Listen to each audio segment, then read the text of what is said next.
Sen önde dur. Olur. Arabaya bir otur, bir senin olduğu belli olsun. Bu arada araba benim. Ben de yanına geleyim abi. Arkadaşlar hepinize merhaba. Düzce neresiydi burası abi? Ben yine unuttum ya. Burası Konuralp. Konuralp. Eski adıyla Prusyas. Prusyas antik kentinin oraya geldik. Şenol Bey'i bir önceki videodan tanıyorsunuz. Ioniq 5'in sahibi. Instagram'dan tanıştık. Abi Ioniq 5 çektim dedi. Çekmedim dedim. Düzce'ye davet etti. Dün Kurugöl'de değil mi? Evet. Kurugöl'de bir çekim yaptık.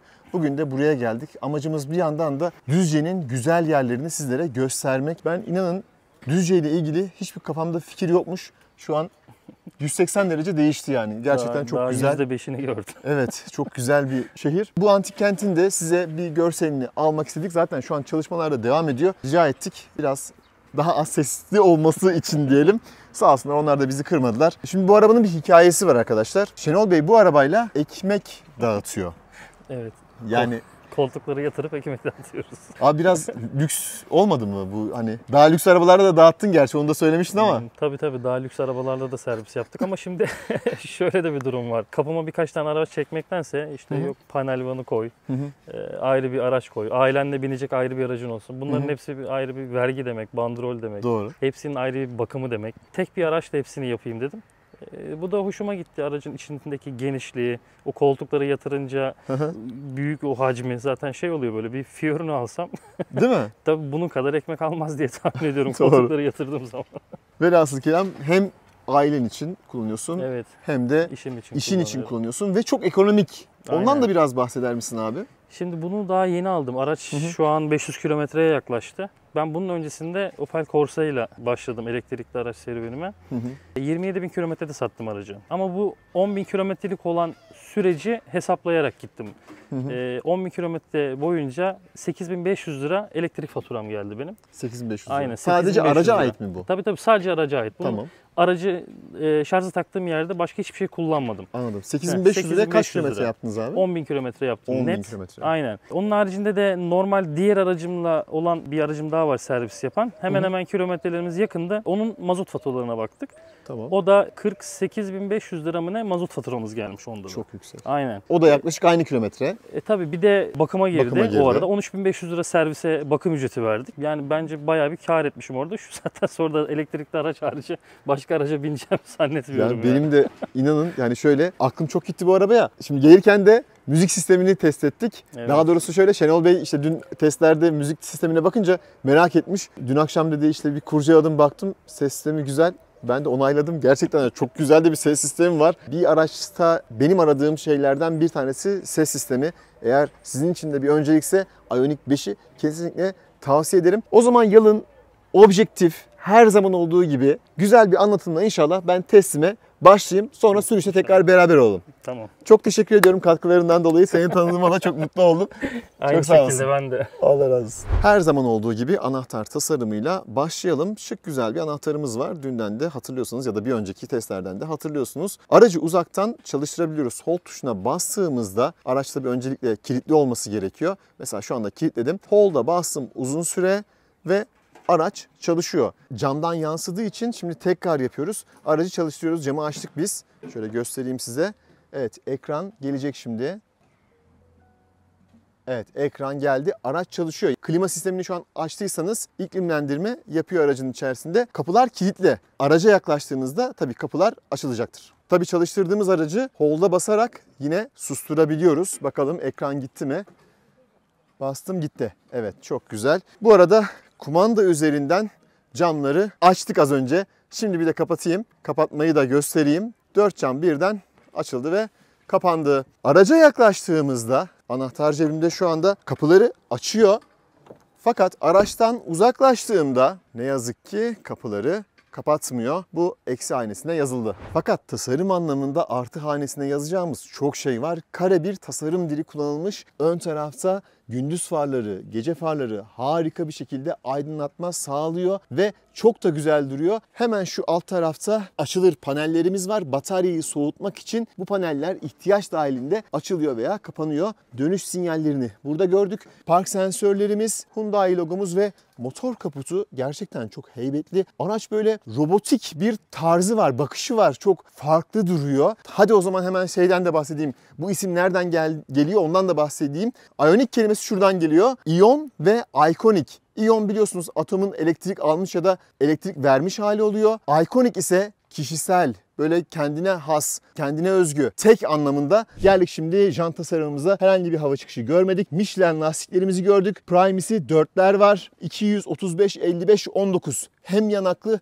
hem büyük güzel bir jant tasarımı var. Ve bakın dodiklerde güzel bir tasarım var. Sanki oradan böyle bir çamur atmış, bir şey yapmış, bir hava katmış oraya. Güzel olmuş. Aynanın üzerinde tabii ki dönüş sinyallerimiz var ama ne yok? Kamera yok. Olsaydı güzel olurdu. İsterdik. Kapı altlarında hem piyano siyahı kullanılmış hem de normal plastikler kullanılmış ve aşağıya kadar da bu uzanıyor. Bu ne demek? Paçalarınız bakın pislenmeyecek anlamına geliyor. Kapı sesini de hadi size şöyle göstereyim. Güzel de bir kapı sesi var. Üst tarafta güzel bir balık sırtı antenimiz, güzel bir manzaramız ve spoiler'e geldik. Bakın şimdi spoiler buradan arkaya doğru bir hava akışı var her iki tarafta. Şurada piyano siyahı kullanılmış. Bu piyano siyahı spoiler'in uç kısmına özellikle yerleştirilmiş ve burada 3. stop lambasını görüyoruz. Bakalım şöyle içine. Evet, burada güzel bir aerodinamik yapı var. Arka tarafta ne var? Silecek var. Makyajsız kasada silecek yoktu ama burada var. Ioniq 5 yazısı yine çok güzel duruyor. Kare hatlar burada yine kendini belli ediyor. Dönüş sinyallerimiz aşağıda yer alıyor. Fren ışıklarımız gerçekten çok güzel duruyor. Geri görüş ışığımız dahi. Bunların hepsinin ara çekimlerini size koyacağım, göstereceğim. Alt tarafta yine farklı güzel bir tasarım var. Tek kameramız arka tarafta bulunuyor. Şimdi aracın altına bakalım. Bağımsız süspansiyon ve tamamen kapalı bir taban görüyorum. Bu benim hoşuma gidiyor. Tabii ki hem aracın sürtünme katsayısı hem de sürüş konforu açısından önemli detaylar var burada. Aracımızı hemen burada sağ tarafta bulunan porttan şarj ediyoruz. Bastım. Elektrikli olarak açıldı. Burada şarj seviyesini de görüyoruz. Hem AC hem DC şarj edebiliyoruz. Bilgileri içeride vereceğim ya da alt yazı olarak girelim. Bakın şurada bir eklenti var. Bu eklentiyi daha önce anlatmıştım. Bu yasal bir zorunluluk. Çamur atmasıyla falan hiçbir alakası yok. Yoksa mesela çamurluk bakın burada uzanmış. Burada yok. Bu lastiğin aracın dışında tasarlanmaması gereken böyle bir zorunluluk var. Tamamen aracın lastik tasarımıyla alakalı bir durum. Şöyle yandan da bir bakalım arabaya. Araca yandan da baktığımızda yine güzel, farklı bir tarz görüyorum. Ben burada bir SUV değil de sanki büyütülmüş bir hatchback araç görüyorum. Ne diyorsun Şenol abi? Mikrofonun kapalıydı, ben hemen söyleyeyim. Volkan Bey ile tanışmıştık. O da bir motor hastası diyelim. Diyor ki ben bu arabayı Tipo'ya benzetiyorum. Ben Tipo hastasıyım diye. Yani Tipo da zamanın güzel aracıydı. Şimdi tabii bunu ben Tipo'ya benzetemeyeceğim. Alışverişimi yaptım. Araca doğru geliyorum ve ellerim dolu. Geldim aracın arkasına ve burada duruyorum. İkaz geldi. Dörtlerini yaktı. Sesli ikaz. Evet ve bagajı bu şekilde açıyor. Şimdi bagaj tasarımına bakalım. Güzel bir özellik olsa gerek. Şimdi burada bir koruyucu plastik var. Bunu çıkartalım. Çünkü malzeme kalitesinden bahsedeceğiz. Malzeme kalitesi burada güzel. Üst tarafta bir perdemiz var. Bunu iki taraflı ayarlayabiliyoruz. Ben şimdi acemisi olduğum için yapamadım. Evet. Buraya alabiliyoruz. Veya bunu biraz daha geriye alabiliyoruz. Neden? Çünkü koltukları biraz daha fazla geriye yatırmak için. Evet, bakayım şöyle bir aldım. Bu koltukları ne yapabiliriz? Biraz daha geriye yatırabiliriz bu durumda. Nereden yatıyordu onlar? Yandan kollaydı. Hemen şimdi onu da bir açalım. Aç kardeşim. Evet, buralar tabii yani biraz sonra bunları göremeyeceksiniz. Neredeydi? Şuradaydı değil mi? Bir elinde de koltuğu itiyorsun. Evet, şuradan geriye doğru aldım ve ne yaptım? Arka tarafta biraz daha böyle konforlu bir yolculuk için elimden geleni yapmış oldum aslına bakarsanız. Bu koltuklar aynı zamanda ileri geri gidiyor. Alt tarafta evet şöyle hemen göstereyim size. Ups. Oh. Evet. Böylelikle daha fazla bir bagaj alanı elde edebiliyorsunuz. Gelelim tekrar buraya. Bunu aldım çıkarttım. ne bu? Bagaj örtüsü kapağı diyelim. Bunu koyacak bir yer var mı? Yok. Bunu kullanmayacaksanız ne yapacaksınız? Aşağıya da sığmaz bu. Evet, ön tarafa koyabilirsiniz ya da eve çıkarabilirsiniz. Burada ne var bakalım şöyle bir. O güzel.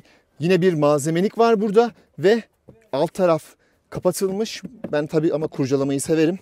O güzel. Şu malzemenin baksana kalitesine. Yani boş değil. Gayet güzel. Daha fazla açılmıyor mu? Hayır, açılıyor. Şöyle yalıtımlı malzeme.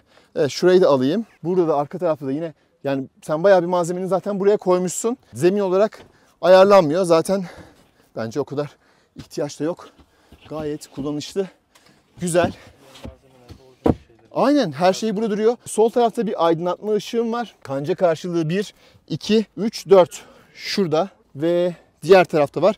Şu ne işe yarıyor abi? Hiç açmadın. Mesela aracını şarj ediyorsun. Elektrik sisteminde herhangi bir sıkıntı oldu. Buradan manuel olarak bunu açıyorsun ve prizini alıyorsun oradan. Evet. Kilit açmak için. Çok yaşa, sen daha güzel söyledin. Bagajla ilgili söyleyeceğim bir diğer detay tabii ki kaç litre olduğu, ama notlarına bakmam lazım. Bagajımız 520 litre. Koltukları yatırdığımızda 1580 litreye çıkıyor bu hacim. Şimdi hemen 1580 litreye çıkalım. Ve buraya kaç kasa ekmek sığıyor abi? Abicim 3 oraya, 2 arkaya, 2 de arkaya, 5, 7 kasa ekmek alıyor. 50'şerden 7 kere 5, 35. 350. Kaç ekmek taşıyorsun? 350 ekmek. 350 ekmek. 1580 litre arkadaşlar burası ve burada kamp da yapabilirsin. Ne diyorsun, yapar mısın? Abi benim arabayı aldığım zaman ilk aklıma o geldi zaten. Normalde pek kampa gitmem ama Hı. şöyle dedim, ben bu koltukları yatırırım. Uzan buraya. Giderim Kurugöl'e. Semaverimi Semaverimi demlerim Vay, orada, çayımı. güzel, çok iyi. İçerim. Sabah da şöyle güzel bir oksijen alarak uyanırım ya. Kesinlikle. Yani bu yapılabilir. Burada güzel bir alan var. Zaten sen bu alandan dolayı tercih ettin değil mi? Tabii, Ben çünkü aynen. 2 gündür şahit oluyorum. Arkadaşlar kasa ekmek taşıyor. Kırıntılar var kenarda. Onlara basmayalım. Bagaj yüksekliğini içeriden ayarlayabiliyoruz. Basıp kapatabiliyoruz ve şimdi sıkışma testi yapacağız. Bakalım geçebilecek mi testi. Yarısı su, yarısı hava arkadaşlar. Evet, sıkıştırdı ve açtı. Şöyle söyleyeyim. İyi bir hissiyat mı? İyi bir hissiyat ama tabii çok böyle iyi değil bence. Biraz sıkıştırdı çünkü orada biraz tuttu. Hadi ona bir hak daha vereyim, bir şans daha vereyim. Şöyle kapatayım. Diyeceksiniz ki işte havuç mavuç neden kullanmıyorsun? Ya havuç kullansam diyeceksiniz ki abi biraz sıkıştırıyor, bu çocuklara dikkat et. Havuç kalan kullansam diyeceksiniz ki abi bir önceki videodaki havuç kalındı, o inceydi, bayattı, mevsimi değildi. Abi kolumu koyayım mı? Abi koyma. Koyma abi, gerek yok. Sen bize lazımsın. Arka yaşam alanına gelelim, bakalım burada bizi neler bekliyor. Kapı kolu tasarımı farklı. Ya nereden tutacağım diye ben ilk böyle aracın içine geldim. Şuradan tutuyorsunuz arkadaşlar. Şöyle göstereyim. Ara çekim alırım ben onu. Farklı, yani burada bir kapı kolu aramayın. İlginç. Geldim. Diz mesafesi fazlasıyla var. Baş mesafesi yine var. Bayağı var. Burada 4 parmak var. Boyum 1.85. Kanala abone olmadıysanız olun. Her defasında söylemeyeyim. Kızdırmayın beni. Kızdırmayın beni. Kol dayamamız var. 2 tane termosu buraya koyabiliyorsunuz. Dik duruyor. Arkaya buradan bir erişim yok. Isofix bağlantılarımız var. Bunlar gizli tasarlanmış. O şekilde yapılmış. Fakat güzel yanı ne? Koltuklar ileriye geriye hareket ediyor. Hatta şöyle göstereyim. Az önce eşyalar vardı. Bayağı bir ileri alabiliyorsunuz. Evet. Başka ne var burada? 1, 2, 3 tane el tutamağı var.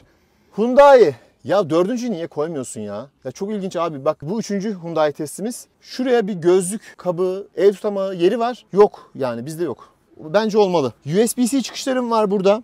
Malzemeliğim var. Fileli bir malzemelik var. Zemin tamamen düz. Gayet güzel. Beyaz bir ışığım var yukarıda. O da gayet hoş. Evet, B sütununa yerleştirilmiş hava çıkışlarım var. Bakın bu eskiden. Yönlendirmesi de güzelmiş. Sevdim. Şiddetini de ayarlayabiliyoruz. Mercedes'lerde gördük bunu. Güzel olmuş. Hem ortada hem solda güzelce yolculuk yapabilirsiniz. Ioniq 5 yazısı burada sizi karşılıyor. Şimdi malzeme kalitesine bakalım. C sınıfı, yani C SUV bir araçtayız. Sert plastik. Fakat hissiyat olarak güzel.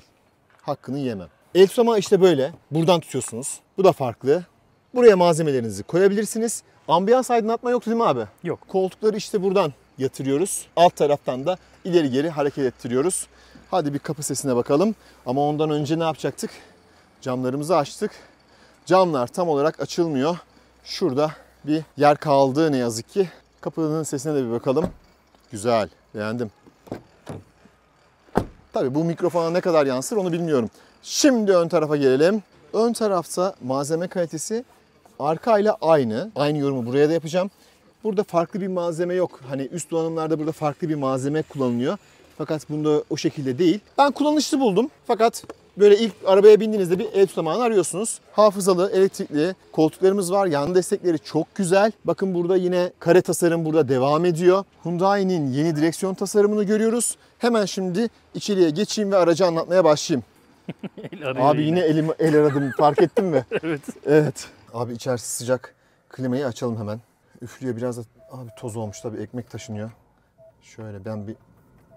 Bu arada bunlar dokunmatik. Bunu da göstermiş olduk. Kusura bakmayın. Şenol Bey aracı yıkadı dün akşam ama tabii bir yandan da çalıştı.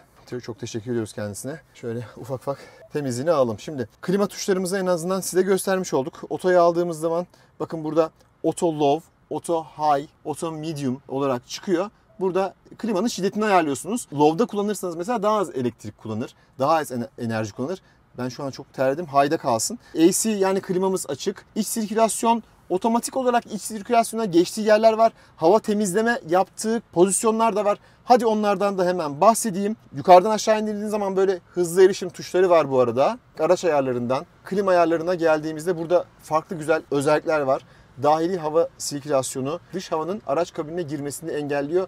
Bunu otomatik olarak yapabiliyorsunuz gibi bakın özellikler var burada. Onları tabii tek tek burada göstermeyeyim ama mesela işte cam suyunu kullanırken etkinleştiriyor. Cam suyunun kokusu içeri gelmiyor abi. Mesela tünele girerken etkinleştir dersen tünele girdiğinde otomatik olarak iç sirkülasyonu açıyor. Buğu giderme, buğu çözme seçenekleri var. Otomatik olarak mesela eğer klimayı her zaman açmazsan otomatik olarak o buğuyu tespit ediyor, nemi tespit ediyor ve kendisi otomatik olarak açıyor. Klima özelliklerinde konfor işlevleri, otomatik kurutma. Mesela kışın geldin, ayakların işte ıslak, pis, nem var. Onları alıyor gibi bayağı böyle hani buraları bir şey de var. Bak, kurcalamanı tavsiye ederim.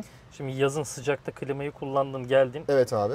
Aracı iş yerinin önüne çektin ya da bir yere. Bir yarım saat, bir saat sonra geldiğinde klimayı açtığın zaman Aha. ağır bir koku geliyor. Nem böyle. geliyor. Evet. Tabii. Onu alıyor işte. Hatta onu derler ki araba klimayı çalıştırdığınız zaman camları açın. Önce o içindeki hava dışarıya boşalsın, onu solumayın. Evet. Hatta şöyle abi, AC'yi kapat. Biraz o şekilde git. Ondan Aynen. sonra. Bu da onu önlemek için. Evet. Peki şimdi ben şöyle araç ayarlarına gelmişken birkaç şey daha hemen söyleyeyim sana. EV moduna geldiğimizde. Şimdi akünün kondisyonlamasını yapabiliyorsun abi. Mesela hızlı şarj yapacaksın. 8 voltluk bir altyapıya da sahip. Burada etkinleştirdiğinde bunu akünün kondisyonlamasını yapıyor. Böylelikle aküyü optimum sıcaklığa kendisi önceden getiriyor. Bu da güzel. Bu uzun yolda kullanabileceğin bir şey. Özellikle kışın işine yarar. Duruş modu var. Uzun süre aracını mesela kullanmayacaksan bunu kullanıyorsun. Akıllı rejenerasyon zaten buradan kolçak üzerinden bunları yapıyoruz. Frenlemenin şiddetini buradan ayarlayabiliyorsun oto modda. Güzel bir navigasyon ekranı var. Kendi ekranı zaten çok güzel. Apple CarPlay ve Android Auto var. Şuradan hemen şimdi gösterelim stilleri. Basit. Basitinde 4 tane daha ayrı bir stili var altta mesela. Evet, altta da 4 tane. Oo, çok güzel. Sürüş modu A stil, B stil, C stil. Siz bunları kendi farklı farklı Sürüş da modu bağlantısını yapabiliyorsun. aldığın zaman buradan mod değiştirdiğinde, spor aldığında mesela renk değişim falan onları yapıyor. Kendisi Ama otomatik diğer yapıyor. stili seçtiğin zaman Yapmaz. aynen. O zaman yapmaz. Modern ve klasik. Abi biz hangisini kullanalım? Ben klasik tercih ediyorum. O ibreyi göreceğim orada. Evet, klasiği kullanalım. İbreyi gör abi sen. Burada kaçış tuşların da var. Gayet güzel. Start stop düğmemiz, vites seçicimiz. Şöyle gösterelim. Artık buraya geldi. Bu da güzel. Malzeme kalitesi de güzel bu arada. Hemen şöyle direksiyonun sol tarafında hız sabitleme düğmelerimiz olması gerektiği gibi hepsi direksiyon üzerinde. Sağ tarafta multimedya kumandalarımız var. Burada 1, 2, 3, 4 tane nokta var. Hyundai'nin H harfini temsil ediyor Morse alfabesinde. Üst tarafa geldik. Işıklandırmalarımız beyaz. Gözlük saklama kabımız bulunmuyor. SOS düğmemiz var. Her iki tarafta da manuel ayarlı ışığımız var. Malzeme kalitesi burada güzel. Sıkıntı yok. Üst tarafta malzeme kalitesi güzel. Buralarda güzel. Burası sert ama kötü bir malzeme değil. Sonra aşağıya geldiğimiz zaman buralar sert. Birazdan orayı açacağım. Şimdi seni rahatsız etmeyeyim abi. Kablosuz şarjımız var. Termosumuzu buraya ya da işte sularımızı buraya koyabiliriz. Telefonumuzu dik bir şekilde buraya koyabiliriz. Alabilir miyim abi telefonu gösterelim. Benimki sığmaz belki. Seninki sığmıyor mu? Evet, seninki Şey ya. evet biraz Float. aynen. Neyse, buraya telefonumuzu koyabiliyoruz. Koltuk ısıtmamız var. Direksiyon ısıtmamız var. Geri görüş kamera sistemini buradan hemen açabiliyoruz. Netliği gayet güzel. Fakat sadece arkada var. Keşke önde de olsaydı ama işte yani gönül istiyor ama para meselesi, ekonomik durumlar. Nereye gideceğinizi gösteriyor direksiyon. Güzel bir yumuşama yapıyor burada. Kaliteli bir hissiyat var. Şöyle aşağı tarafa geçelim şimdi.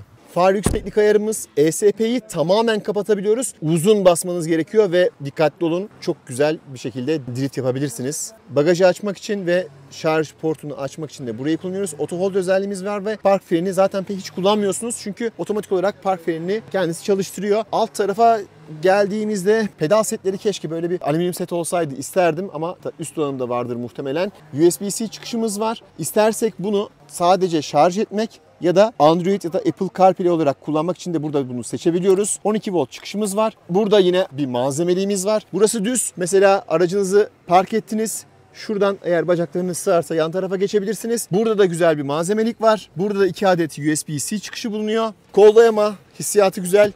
Gayet iyi. Şöyle kapaklı da bir tasarım var. Aynen bu şekilde. Burası da güzel. Buraya da işte ruhsatınızı, cüzdanınızı koyabilirsiniz. Yükseklik ayarı yok ama ihtiyaç da yok. Geri görüş aynamız da bu şekilde. Torpido gözünde şöyle göstereyim size. Aydınlatması var. Soğutması bulunmuyor. Burada da bir göz var. Yeterli bir alan var burada. Kapı eşiğimizde de Ioniq 5 yazımız bulunuyor. Ön tarafı da şöyle göstereyim ve ne yapalım? Hadi bir burayı da açalım. Motora doğru geçelim. Burada bir dil var. Dili kaldırdık. Amortisörleri gördük ve sevindik. Herhangi bir burada bir yalıtıma ihtiyaç duymamış Hyundai mühendisleri. Çünkü motor arkada. Belki ondan da olabilir. Bakın BYD CLU DMI'da bir kusur göstermiştim. Şimdi işçilik farkını Çinli bir araçla Koreli bir aracın farkını görün. Onların da görüntüsünü hatta araya koyayım. Burada 57 litrelik bir bagaj alanımız var. O ışıklandırması da varmış. Gayet güzel. Şurada open yazıyor. Niçin abi biliyor musun? Hiç açmadım. Polen filtresini buradan değiştiriyorsun. Aa, süper. Her yer kapalı. Olması gerektiği gibi yalıtım arka tarafta da var. Yani ben burada herhangi bir kusur göremedim. Gayet güzel. Evet, ön panelin açıldığını gördük. Ne zaman açıldı? Klimayı açtığımızda açıldı arkadaşlar. Evet. Şimdi klimayı kapatalım. Klimayı kapattık ve panel kapandı. Aerodinamik etkinliği arttırmak için aracın sürtünme katsayısı 0.28 bu arada, iyi bir değer. Gelelim ışıklandırma sistemine. Gündüz farları. Evet, gündüz farları çok güzel. Burada şimdi siz bir sağda bir solda görüyorsunuz ama öyle değil aslında. Aydınlatmalarımız uzunlar, çok güzel. Dörtler yan tarafta yanıyor. Aynada var. Şimdi arka tarafı göstereyim. Arka tarafta kare kare çok güzel. Spoiler'de harika bir ışık var. Çok hoşuma gitti arkadaşlar. Dörtlülerimizi burada görüyorsunuz. Vitesi evet geriye taktık. Aşağıda yanıyor. Ve bakın ses de yapmaya başladı. Evet, suni bir ses yapıyor. Uyarıyor insanları. Şimdi sis farlarımızı görüyoruz. Onlar da burada. Ya çok ilginç, çok güzel bir tasarım olmuş. Bütünlüğü bozmamış. Hoşuma gitti. Hadi bir eleştiri yapayım. Ya burada ampul olmamalıydı bence. Orada led olsa çok güzel olurdu. Eleştirmemiş de tabii ki olmayalım, eleştireceğiz. Aracın sürtünme katsayısıyla ilgili, yani aerodinamik yapısıyla ilgili bir ayrıntı da burada gizli. Bu arada kapılardaki bu aşağıya ve yukarıya giden hatları da atlamıştım az önce. Onları da eklemiş olayım ve artık sürüşe geçelim. O zaman test sürüşümüze hemen başlayalım. Geldik, aracımıza bindik. Telefonumuzu da şarj edelim şurada. Bir sonraki teste hazırlayalım. Kısmet olursa bugün bir testimiz daha var. Şenol Bey yine koordine etti sağ olsun. Enerjimiz kalırsa, bizim de hani bataryamız kalırsa diyelim. İnşallah ne çekeceğiz? Ay, hava çok güzel. Baz. Baz çekeceğiz. Volkswagen ID Baz. Evet. Şimdi aracı çalıştırdım. Vitesi D'ye aldım. Otomatik olarak park frenini bıraktı zaten. Gaza bastık. Kendisi gitmeye başladı. Auto hold özelliğimiz zaten var. Bu araçta ne var abi? Ne var abi? Çok şey var. Çok şey var. Güzel. Camlarda bir özellik vardı. Evet, çift cam yalıtım. Çift cam yalıtım var. Hem önde hem arka camlarda çift cam yalıtım var. Arka camlar zaten karartılmış. Fakat ön camlarda da bir yalıtım var. Onun ara çekimlerini gireriz. Şurası kumaş güzel. Buradan hoparlör falan var mı bilmiyorum ama Orada burası... şey var. Navigasyon konuşmaları vesaire oradan geliyor. İkazlar buradan Evet, geliyor. evet, Hem aynen. parlamamış burası, biliyor musun abi, bak şuradan ışık geldiği zaman parlar ya, güzel olmuş. Hoşuma gitti bak o detayda. Yani şeylerin hoparlörde o ara müzik çalarken Hı. iki tarafın sesini karıştırmıyor. Ya da siz sesli komut verirken şarkı seçiyoruz ya da Evet. birisini arayacağız. Onun sesli komutunu yaptığımız zaman iki tarafın sesini karıştırmıyor. Apple CarPlay ve Android Auto var. Kablosuz olarak bağlanabiliyoruz. Şu benim evdir. Evet. Herhalde senin evdir abi. Benim ev değildir. Başla 8 dakika diyor. Sana Sağa nereden? dönün. Ardından sola dönün. Ses oradan geliyor. Buradan mı? Evet, ses Senin buradan oradan. geliyor. Şu an Ben bu normal sesi çalışıyor. kapatayım, Ha, aynen. arada çıkmasın abi bu. Fren pedalına şöyle baktım, hassasiyeti güzel gibi. Konforlu bir araç. Evet, çok rahat. Kesinlikle Ioniq 6 mesela sert bir araçtı. Rigid bir araçtı. Bu daha konforlu bir araç. 19 inç jantlar olmasına rağmen yanaklar hani böyle genişti zaten. 235-55 Michelin lastiğimiz Michelin. var. Michelin'i de göreceğiz bakalım. Michelin'le göndermişler. Evet, güzel olmuş. SUV lastiği sanırım Su ondan lastiği. dolayı biraz. Zaman zaman üretim yılına göre de bazen değişebiliyor abi bunlar. Kalite hissiyatı benim gerçekten çok hoşuma gitti. Ya ben bunu nasıl unuturum ya? Şurada mod tuşu vardı. Bak direksiyonu anlatırken unuttum bunu. Buradan aracın modlarını değiştirebiliyoruz. Şimdi kaç tane modumuz var? My Drive, yani kendi özelleştirdiğiniz sürüş modu var. Eco var, normal var, spor var. My Drive, bir de Snow var. Snow'a otomatik geçiyor mu kendisi? Geçiyormuş. Şu an Uzun geçti. basmaya Aynen. gerek yokmuş. Güzel. Burada da geçtiğimiz modları Geçtiğin ekranda. modu da burada gösteriyor. Evet. Harika. Süper. Sporda böyle bir değişiklik oldu mu? Bakayım be abi. Göstergeyi ben direkt Ha, komple spor göstergesi moda aldım. Aynen. spor modu aldınız. Evet. Normalde temalarda değişiyor. Eko'da binerken de kendimi iyi Eko'da hissetmek da- istedim. Evet, Eko'da bir de kullanalım ama göstergemiz spor olsun. Şu anda Arnavut kaldırımı. Çok kötü bir zemin burası. Evet. Trim sesleri için birebir. Abi şuradaki anahtar haricinde aldım onu da. Hiçbir yerden trim sesi gelmiyor. Evet. Sen bu aracı 400 kilometredir kullanıyorsun. Var mı bir sıkıntı? 500 kilometreye 500. yaklaştık şu an, evet. Evet. Yok benim dediğim gibi şu sessizlikte, hatta geçen akşam eve giderken bir ses geliyor böyle tıkır tıkır, gece saat 1. Aha. Su şişesinden geliyormuş. Suyu bitirip direkt çöpe attım. Çok güzel. Gerçekten sessiz bir araç. Ben bu konsolun konumlandırılmasını da beğendim. Yani ön tarafta bir sürü malzeme koyacak yerim var. Arka tarafta malzemeni koyacak yerim var. Malzeme kalitesi güzel. Direksiyon ele iyi oturuyor, güzel oturuyor. Böyle kaliteli bir iç mekanda olduğunu görüyorsun. Şimdi kulakçıklardan hemen bahsedelim. Rejenerasyon seviyemizi buradan ayarlayabiliyoruz. Bakın şu anda LV 0 oldu. Yani rejenerasyon yapmıyor. Araba ayağınızı siz güç pedalından çektiğinizde akıyor gidiyor. Bakın şurada şarj etmiyor. Görüyor musunuz? Ama siz bunu sol tarafı çekerseniz LV1 birinci seviyede, yani level 1 rejenerasyon yapıyor. Biraz daha şöyle hızlandırayım. Evet, çektim. Level 2'yi aldım. Bakın daha fazla rejenerasyon yapıyor. 3'te daha fazla. iPedal'a aldığınızda şu an basmıyorum. Ne yapıyor? Araç otomatik olarak duruyor. Tek pedallı kullanım özelliği var. Bunu da böyle anlatmış olduk. Sağ kulakçığı uzun süre çekersek otoya alıyor. Otoda da şöyle çalışıyor. Önde mesela bir araç var. O araca biz yaklaştık, ne yapıyor? Rejenerasyonu arttırıyor. Araç gitti, rejenerasyonu azaltıyor ki araba aksın. Mesela şu anda mesela önüm boş olduğu için rejenerasyon yapmıyor. Niye yapsın ki? Niye beni yavaşlatsın, değil mi? Otomodda mı kullanıyorsun sen abi? Ben level 1'e alıyorum genelde. Level 1'de kullanıyorsun. Evet, Ha? aynen. Işıklara gelince falan kendim ona göre şey yapıyorum. Işıklardayız abi. Ben şu anda bak iPedal'la durdurmaya çalışacağım bunu. Çektim uzun süre. Bu arada otoda kaldı. Onu anlayamadım. Otodayım ve buradan şu anda sürekli çekiyorum. Farklı bir modda kaldık. Belki yine basılı Frene tutmak basmadan gerekiyor olabilir. durdurdum. Belki yeni bir özelliğini keşfettik. Bak şurada stop yandı abi. Hani normalde kullanırken değiştiriyorsun ya bunları. Farklı bir özellik oldu. Yani şurada el freni gibi kullanmış oldum. Açıkçası otoyu da yeni öğrendim gibi bir şey oldu. Öyle mi? Aynen. Şimdi Otoda böyle abi. muhtemelen Bak artık deneriz abi biraz sonra. Otoda kullanırım. Oto da kullanmanı tavsiye ederim. Yani şöyle, araçta bir özellik var ve sen bunu kullanmıyorsun. Mesela klima otoda, bunu manuel alıyor abi insanlar. Neden manuel kullanayım ki ben abi bunu? Çoğu insanda görüyorum 19 dereceye ayarlıyor ya da işte 30 dereceye ayarlıyor. Ayarla 24 dereceye. O 24 dereceye geldiği zaman zaten yavaş yavaş fanın hızı azalacak. Bu arada fanı da üst tarafa verelim abi. Kameramız çok ısınmasın. Hava sıcak. Ben şu an pişiyorum, yanıyorum. Kör nokta uyarı sistemimiz var ve güzel çalışıyor. Arka tarafta ikaz verdi. Bir tane daha araç geçtiği zaman onu göstereyim. Şimdi ADAS sistemlerinde abi sürekli ne yapmak gerekiyor? Bunu kapatmak gerekiyor. İkaz sürekli geliyor ya. Kısa yol tuşlarına bunu eklersen abi direkt buradan onu kapatabilirsin. Böyle bir kolaylığı var.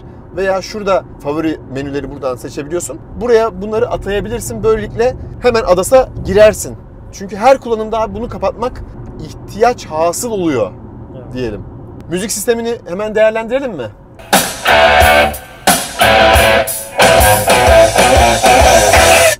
Abi çok iyi. Yani şöyle söyleyeyim. Bu arada hız sabitlemeyi ayarladım. Bırakıyorum abi. Geçelim. Bak çarparsa beni ilgilendirmez ha ona göre. Evet. Adaptif hız sabitlememizin dur kalk özelliği var. Dün trafiğin içine giremedik. Bunları gösteremedim. Üzüldüm. Tüm Hyundai araçlarında bu var. Tabii mesafe ayarı da yapıyoruz. Mesafe ayarını da yapabiliyorsunuz. Şuradan mesafe ayarını yapıyorsunuz. Eğer çıkmadıysa göstereyim. Şimdi uyarı verdi sana. Ne uyarı verdi? Hızlanmak için butonu veya pedalı kullan. Abi ben üşengeç adamım. Şuradan basarım gider. Öndeki araç hareket etti. Bunun ikazı da gelecek galiba. Geldi. Evet, Şuradan öndeki bastım abi gidiyor. Kendisi gitsin. Ayarlayayım onları ben şimdi hemen buradan. Yarı otonom. Ve bu arada dün biz bakın şu sağ taraf mesela hiç okumuyor ya. Öyle bir yerden geçtik. Evet, Hafiften de böyle bir göbek vardı orada. Bir sağ sol yaptık. keskin bir Oradan göbek vardı. değil mi abi? Yani kendisi gitti. Çok iyi çalıştı. Ben hani kopar diye bekliyordum. Kopmadı. Çok güzel çalıştı. Ellerinizi tutun diyor. Hadi tutayım şimdi çok fazla uğraşmayalım onunla. Şenol Bey'in kızını alacağız. Hemen kör noktayı göstereyim size. Sol tarafta araç var. Evet ikazı geldi. Sinyal verdim. Direksiyon titriyor. Gitme diyor oraya. Ve ne yapıyor? Sesli de ikaz veriyor. Zaten bir uyarı olursa hep böyle direksiyonda bunu hissettiriyor. Tabii. İşte şeritten geri çıktınız gelirken mesela. de. Şeritten çıkarken tırırt burada hemen bunu hissediyorsunuz. Ya da mesela abi park yerinden çıkıyorsun. Bu sadece normal park sensörleri değil, ultrasonik sistemler de var burada. Bu sistemler sayesinde park yerinden çıkıyorsun, arkanda bir çocuk var, bisiklet var, cansız bir şey var, araba gitmez. Evet gitmiyor. Denedin mi? Başına geldi mi? Denedim. Şöyle oldu. Ben iş yerinin orada geri park yerinden çıkarken aynamın açısına girmeyen bisiklet varmış. Ya. Çıkamadım. Basıyorum gitmiyor. Gitmiyor. Titriyor falan. Orada ne oldu derken sonradan fark ettim. Adam elinde bisikletle arkadan geçmeye başladı. Ya. Bir kornaya basalım gelmiştir belki kızım. Kornayı da duyurduk. Eylül'ü okula bıraktık. Şenol abinin kızı. Allah bağışlasın abi. Cümlemiz. Ama Şenol abi beni burada korkuttu arkadaşlar. Abi frene bas, abi frene bas, frene bas diyorum. Herhalde daldı zannettim. Meğerse bilerek yapıyormuş. Frene hiç basmadı ve araba kendi kendine durdu arkadaşlar. Abi dedim hani adaptif hız sabitlemeyi mi açmıştın? Yok dedi, hiçbir şey açmadım. Evet, hiçbir şey İleride açmamız. ışıklar var. Şimdi kırmızıya denk geleceğiz orada. Evet, oradan da. Şimdi orada bir deneyebiliriz, test ederiz. Abi ben denemek istemiyorum. Çünkü emanet araç bende. Bakın şu an Olursa- aynı şekilde saldım. Hiçbir şeye basmıyorsun Aynen, abi. şu an Adaptif hız basmıyorum sabitleme ama falan da yine açık değil. Ayağın Ayağın sadece frenin üzerinde. güvenlik amaçlı. Bak şu an yavaşlıyor Kendi kendisi. kendine yavaşlıyor araba. Aynen. Evet. Laps. Evet. Kendisi durdu. Çok iyi. Çok iyi. Ben şimdi bastım. Anladım zaten. Onun durdurdu. Laps diye durdu. Önce bir bıraktı. Aktı böyle araba. Ondan sonra pat diye durdurdu. Motorda da bunu yaptı. Az önce Evet. motora böyle bir hızlı yaklaştın. Orada da bir fren yaptı. Çok güzel çalışıyor arkadaşlar. Teşekkür ederim abi bu testi yaptığın için. Ben şimdi emanet araç olduğu için gerçekten bazen bunları deneyemiyorum. Sonuçta emaneti de sağ salim teslim etmem lazım ama Devreye girmez bir şey. devreye girmez bir şey olur. Ben de devreye girmez abi. Araç arkadan itişli arkadaşlar. Biz dün Ioniq 6'yı döndürdük böyle. Evet. Ya, görüntü almadık. Başımız belaya girmesin diye. Emniyetli bir yerde yaptık. Hani öyle Hı hı, aynen. Zaten araç hani trafiğine kapalıydı o alan. aynen. Zaten ne bileyim serseri tipler değiliz ama işte tabii göstermek istemedim. Yalan yok yani. Ama güzeldi. ESP'yi tam olarak kapatmak gerekiyor. Uzun basmak gerekiyor. Evet. O zaman tamamen artık Bir kontrol kere sizde. bastığınız zaman belli bir açıya kadar müsaade ediyoruz. Hı hı. Komple kapat basılı tuttuğunuz zaman da artık sana emanet. Artık sana emanet. Ya ben dün tam gaz bastım. Abi. Nasıl olsa tır. Yani Kaskomuz. kaskomuz da vardır inşallah. Şimdi ben buradan sporta geçiyorum. Tamam. Aynı şekilde basılı tutarak konuştuğumuz gibi çekiş kontrolünü komple devre dışı Komple bıraktım. devre dışı bıraktın. Tamam Şimdi abi. şöyle bir dip gaz yapıp önümüz müsait olduğunda Tamam. ivmelenmeye bakacağız. Tamam.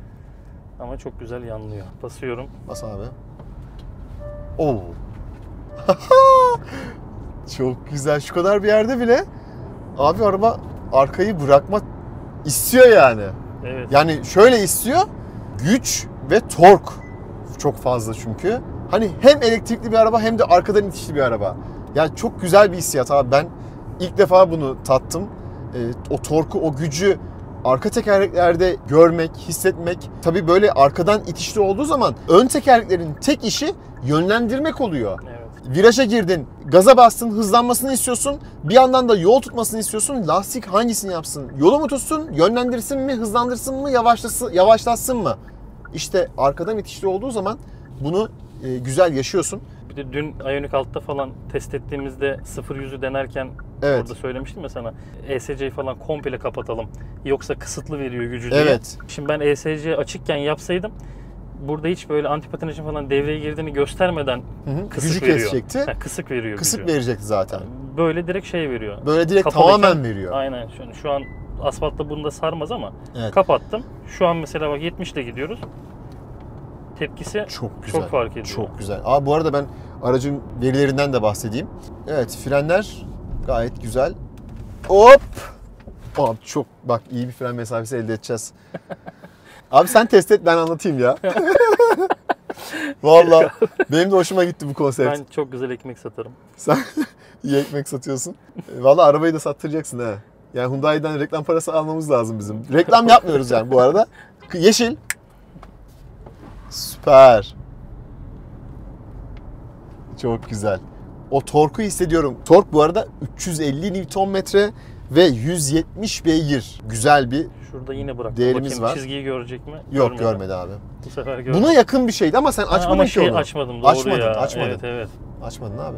800 volt teknolojisiyle abi mesela uzun yolda gidiyorsun %10'dan %80'e tabii o akımı verecek sana yeri de bulursan sadece 18 dakikada aracını şarj ediyorsun %10'dan %80'e ve bu sana 300 kilometrelik bir menzil veriyor abi. Şimdi hep diyorlar ya elektrikli arabalarla ne yapacağız? 18 dakikada 300 kilometre. Yani bence çok iyi bir değer. Ya, Ha tabii çayımızı bunu içmeden doluyor. alman lazım yani biraz da parasını vermen lazım. O biraz daha pahalı olacaktır. Bulman gerekiyor. O ayrı bir husus. Sen evde şarj ediyorsun Evet. ve neredeyse değil mi? Bedavaya yakın oluyor. Aynen. Bir aylık faturam 1,5 milyar geliyor. O aktif kullanmaya. Şu an aracımın bugün ikinci günü. Hı hı. 491 kilometreye geldik yani. Ben bugünü bitirdiğimde akşam servisiyle 600 kilometreye gelmiş olacağım ikinci günümde. Kaçıncı şarjın? Daha tek şarj yaptım. Bir defa şarj ettin. Aldığımda bir şarjı vardı biraz. Hı hı. İlk full şarj ettin mi arabayı? Yani full ettim evet. Full ettin. Full ettikten sonra ne kadar gittik? 233 kilometre diyor. 233 kilometre. Şu anda %48. Aynen. Ve sen bununla malzeme Tabii malzeme Taşıyorsun. taşıdım. Yanladık. yanladık. Dip gaz spor modda kullandık. Hani tamamen karışık bir şekilde kullandık. Kilovatımız da bu şekilde 13.9 gösteriyor. Şöyle söyleyeyim abi. Yani 400, Eko'da kullanmadık diyelim. 400'e yakın gidersin değil mi? Yani. Bu durumda. Tabii sert kullanımda 400'ü görürüm. Evet bu arada Şenol Bey bir şeyi test ediyor ki Bir şey buldum. evet şerit takip sistemi kendisi gidiyor arkadaşlar. Şeridi güzel bir şekilde ortalıyor. Siz hiçbir şey yapmazsanız ne yapıyor? Şerit takip sistemi devam ediyor fakat ortalama devam etmiyor. Ondan sonra da artık tutmanız lazım yani. Böyle bir sistem fakat şeridi çok iyi ortalıyor. Hyundai grubu bu işi iyi yapmış. Tebrik ettim. Gerçekten güzel. Bak virajı falan alıyor. Rahat alıyor abi. Hafiften böyle bir destek ol abi sen ona. Çok küçük bitti bu kadar. Yani elin mesela uzun yolda elin orada olsun abi yeter. Şimdi şey yapmıyor, Kendisi bak. döner. Şeridi ortalıyor ya. Çekmeye Aha. çalışıyorum. Ortaya beni hayır, geri çekiyor. o illa ortaya gidecek abi. Evet. Yok. Yani o illa ortayı bulacak. Ortayı bulması güzel. Bak ilerideki tabelayı okudu. Duru ikazı verdi burada bana. Evet. Tam kavşaktan ilk önce. O ikazı belki de Şimdi onu tekrardan bir daha navigasyondan aldı biliyor musun abi? Olabilir. Bak döner kavşağı gösterdi mi orada? Evet şimdi onu Gösterdi. da gösterdi. Çok Duru güzel. ikazını Dur verdi. yol ver abi o. Dur değil. Yol- Abi işte ehliyet alacağız biz de ya. Yazıldım. Yazıldın mı? Yazıldım. Tamam abi o yol ver. Şaka bir yana. 18 Şimdi o- yaşımda aldıydım ben direkt. Olsun. Tek seferde. Şu ters üçgen yol ver. Biz hani olsun. Uzun zaman oldu ya. Uzun zaman oldu. Bazen unutabiliyoruz abi. Sıkıntı yok. Biz şimdi tali yoldan ana yola girdiğimiz için bize yol ver diyor. Asfalt burada bu arada çok güzel. 90 49 desibel. 100 50 desibel. 110 52 desibel. 120 52 desibel. Bekledim 53'ü hiç görecek miyim diye. Yok görmedim. Çok sessiz. ESP'yi tamamen kapattım. 0-100. Şimdi.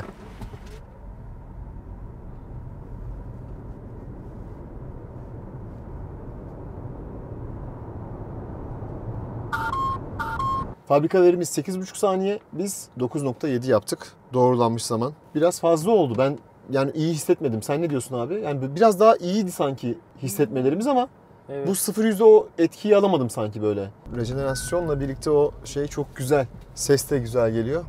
Abi bize yol verdi sağ olsun. Abi E'si Bir şey mi dökülüyor? bir şey dökülüyor abi.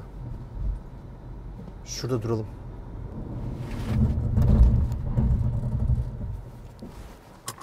Böyle bir hava kaçırır gibi ses var ama. Bakalım ne oldu? Kapı açma tuşu. Seni var ya, kapı açma tuşu. Evet.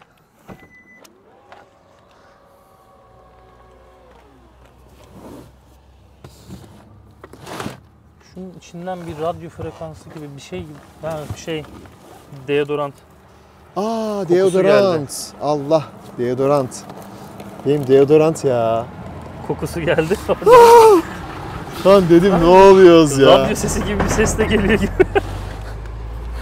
Abi Al bak malzeme çıktı. malzeme çıktı. Allah'ım yarabbim. Araba o kadar sessiz ki. Deodorant. Deodorant'ın sesini duyuyoruz. Allah'ım ya. Ay. Şimdi kapıları göstereyim. Dedim ki kamerayı açarken, kamerayı açayım da dedim. Belki bize bir malzeme çıkar. Çıktı yani Allah'ım. Şimdi evet, kapıları gitti. Kapı kolları içeri girdi. O kameraya yansımıştır. Biri mesela arabaya binecek. Ne yapmak gerekiyor? Buradan açmanız lazım ki o kapı kolları açılsın. Yoksa binemez yani arabaya. Fren testi. Şimdi. Oo. 35 metre. Çok iyi. Bayır aşağı 35 metre. Yani hafiften bayır aşağı değil mi? Evet. Şimdi zaten anlaşılıyor. Abi çok güzel. Yani evet. gerçekten. Düzde Bir daha yapmaya gerek yok abi bence. Düzde 33-34 verir herhalde. Bak böyle iddiaya girersen düzde yaparım bir daha. Yani tam şu virajı döndüğün gibi düze geliyor. Tamam hadi o zaman bir daha orada yapacağım. Fren testi. Şimdi. Of. 33. Abi. Abi 36 metre yok. İkinci frende 36 metre almışız. Ama bayır aşağı daha iyi durdu. Yani o şundan da olabilir abi. Aynen. Isındı ya Evet. frenler. Yani ondan da olabilir. Ama çok iyi bir fren mesafesi var. Zaten abi fren mesafesini boş ver. Sen bu arabayla öndeki arabaya zaten çarpamıyorsun ki. Yani öyle bir durum var. İstesen de vurdurmuyor. Yani şunu az önce kameralar kapalıyken Şenol Bey denedi. Sağ taraftaki araç böyle biraz hani sağımızda duruyordu. Biz de ona biraz işte biz de solda duruyorduk. Tam önümüzde değildi. Yani yine çarpamadık. Bir motosiklet ebatı kadardı sağımızda. Aynen. Hızlanıyorum abi. Yüksek süratlerde ses var mı bakacağım. Bak 140'ta ses gelmeye başladı. Aynalardan geliyor. Aynalardan geliyor. 160 170. Abi tabela var, yavaşlıyorum artık. 170'te dahi sıkıntı yok. Evet, rahatsız. Yani sessiz bir araç. Ya zaten o deodorantın sesini duyduk ya bagajdan beri. Bagajdan deodorantın Tabii sesini ya. duyduk. Hakikaten ya. Çok zor bir ihtimal. Evet. 80-120 ara hızlanma. Şimdi.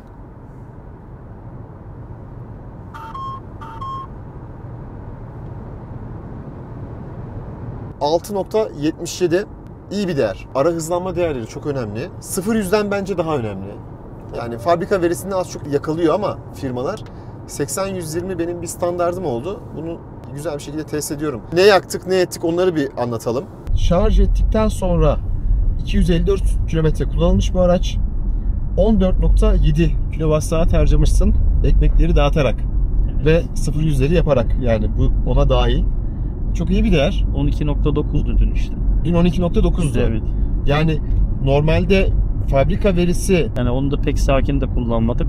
Bugün biraz klima fark etti galiba 14'leri. 15.6, fabrika verisi 15.6. Sen fabrika verisinin altında Evet, bir değer elde etmişsin. Şehir içinde kullandık. Şehir içerisinde ama normal, evet, şehir içerisinde, çünkü şehir içerisinde daha az yakıyor. Başka bilgi var mı bakalım şöyle bir. Evet. Ve son 513 kilometrede 16.7 harcamışsın. Lastik basınçların lastik basınçlarında sıkıntı var abi. 45, 41, 45. Buna bir bakmanda fayda var. Sağ biraz basmak. Evet, sağ öne basmanda fayda var. Son 36 kilometredir. Yani bu testte 20.7 yakmışız. Normal, bayağı bir bastık. Veriler gayet güzel. Hani buradaki menüler de kullanışlı bu arada. Pusulayı görebiliyoruz ya da işte yol tarifi aldığımız zaman bu önümüze geliyor. Sürüş asistanlarını açtığımız zaman burada onları görebiliyoruz. Kör nokta uyarı sistemini mesela buradan yine görebiliyoruz. Sesli komut var mı abi bunda, biliyor musun? Sıcaklığı 21 dereceye ayarla. Eve yol tarifi al. Eviniz bulunduğunuz yerden arabayla akıcı trafikte 5 dakika uzaklıkta. Evet. Yani arabaya bir sesli komut yok da Android Auto ya da Apple CarPlay'e var. Hey Google, Cengiz Kurtoğlu Küllenen Aşkı çalar mısın? Tamam, Cengiz Kurtoğlu'dan Küllenen Aşkı YouTube müzikte açıyorum. Teşekkür ederim.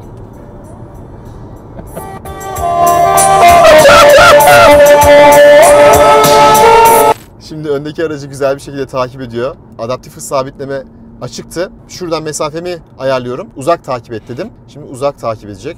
Şöyle yakın takibi alırsam da yakın takip edecek. Araç gidiyor. Önüm açılıyor. 90'a ayarlamıştım. 90'a doğru gidiyor. Mükemmel. Oto hold'umuz var. Frenden çektim. Tutuyor. Evet, onu Mis. aynen aktif Küllenen edebiliyoruz, aşk çalıyor. kapatabiliyoruz. Not aldığım bazı bilgiler var. Onlardan hemen bahsedeyim. 1955 kilogram, neredeyse 2 tonluk bir araç. Biraz ağır değil mi abi? Evet. Türkiye'de dinamik ve advance paketleri var. Fakat bu dinamik paket advance alamıyoruz. Neden alamıyoruz? Çünkü birisi 1.8 milyon, diğeri 2.8 milyon.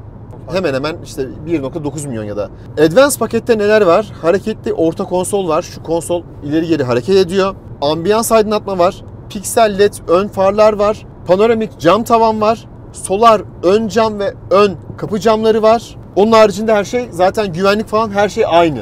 Beygir gücü zaten söyledim abi. Aynen, 170 beygir, 350 Nm Yok, bu torkumuz var. 170. Diğer diğerinde paketimizin beygiri tabii, yüksek aynen. bundan. 63 kWh'lik bir bataryamız var. Şimdi ondan da mesela bahsedeyim abi. Hani mesela çok fazla bilinen bir şey değil. Şöyle düşüneceğiz. 63 kW'lık bir bataryamız var. Biz bunun 60'ını kullanabiliriz diye düşünelim. Sonuçta %1-2 bırakacağız illaki. Evet. 60 litrelik bir deponuz var olarak düşünebilirsiniz. Şu anda mesela 15 kWh yakıyorum. Her 100 kilometrede. Bu ne demek? 100 kilometrede 15 litre yakıyorum gibi düşünebilirsiniz. Hani birisi litre hesabı biraz kafamıza daha yatıyor ya. Yani 200 kilometrede ne olacak? 30 kW. 400 kilometrede 60 kW. Yani ne yaparsan yap, ben sana 400 kilometreyi menzili yaptıracağım diyor. Hemen hemen Yani evet bu yaptıracağım karışık diyor. kullanımda. Evet. Tabeladan sonra girişimiz var. Evet, bunların hesaplamasını da hani bu şekilde yapabilirsiniz. Bu kilovatlara alışmadıysanız diyeyim, yani o şekilde söyleyeyim size. Şey özelliği de diğer pakette var galiba. Sinyal verdiğimiz zaman aynadaki kamera ön göstergemize yansıyor. Burada o yok, evet. Aynen. O Aynen. pakette o var. Ondan sonra kumandadan aracı park yerine Evet, girme çıkma var. Aynen. Şöyle bir şeyi merak ettim abi. Geriye aldığımız zaman aynalar yok. Yok, inmiyor. İnmiyor. Diğerlerinde de inmemişti zaten. Hı hı. Şimdi geldik aracın viraj performansını biraz göstermeye. Evet, spor moddayız. Spor moddayız. Evet. Çok güzel. Çok iyi yol tutuyor. Lastiklerden ses yok. Sessiz güzel tutuyor. Evet, Nexen'ler dün ses yapıyordu burada. Nexen'ler biraz ses yapıyordu.